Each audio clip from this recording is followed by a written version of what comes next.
U.S. Senate overwhelmingly passed emergency aid to Ukraine and Israel, but House Speaker Mike Johnson does not even plan to bring it up for a vote in the House. Our political editor Craig Patrick is here to explain the plan, the arguments, and what happens next, Craig. Well, certainly the House Speaker's lack of support for this will likely derail this in the U.S. House, but saying that the members still could work around the Speaker and keep it alive in what's called a discharge petition, which we'll explain here in just a moment. First, here's what's in this emergency aid bill. It provides $60 billion worth of support to Ukraine as it continues to fight the Russian invasion, plus $14 billion for Israel and U.S. military operations in the Middle East as Israel fights the Hamas terrorists, plus $8 billion to support Taiwan and our partners in the Indo-Pacific to counter aggression from China. This passed in the Senate by a vote of 70 to 29. 48 Democrats and 22 Republicans supported it. The supporters here say a large chunk of this aid is to replenish our own military stockpiles. They also say it will improve Israel's air defenses, help deter China from threatening our allies in Asia, and further degrade Vladimir Putin's war machine in Russia. And the supporters say doing that will protect our European allies from Russian aggression in the years ahead, and that the $60 billion for Ukraine compares to around 6% or thereabouts of our annual defense budget.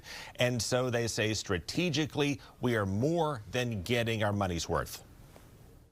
If we want the world to remain a safe place for freedom, for democratic principles, for our future prosperity, then America must lead the way. Now, those who do not support this aid bill don't support it for a couple of reasons. There is some ideological opposition. For example, some progressives object to the military aid to Israel based on their concerns about civilian casualties in the war in Gaza. That's why Bernie Sanders and Jeff Merkley and Peter Welch voted no. Meanwhile, some have also expressed concerns about the cost, committing billions overseas as we run up our national debt. But the biggest sticking point among Republicans appears to be concerns about security at our southern border. House Republicans have demanded a foreign aid package like this be linked to enhanced border security, which would ultimately drive up, of course, the overall cost. And with that in mind, the Senate initially developed and tied foreign aid to increased border security.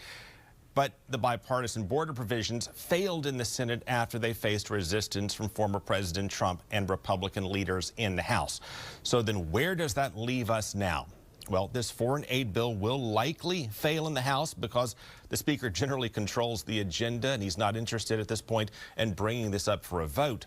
But again, if a majority of the House members sign a discharge petition, they could go around the Speaker and have a House vote on this nonetheless. And based on the current math, that would require at least 4 Republicans, likely more, to sign the petition. And that's where the special election in New York could come into play in terms of the math later tonight. So, Craig, what kind of military support would we provide for Ukraine in this bill, and how can our government track the money? Well, military support, that would be $48.4 billion in military support for Ukraine. But of that, nearly $20 billion would go to the U.S. military, our own military, to replenish our own weapon stockpile after we donated older weapons to Ukraine. $13.8 billion would go to purchasing weapons for Ukraine from American defense contractors, and $14.8 billion would go to our own military to increase U.S. military presence in Eastern Europe and provide more training and intel to Ukraine.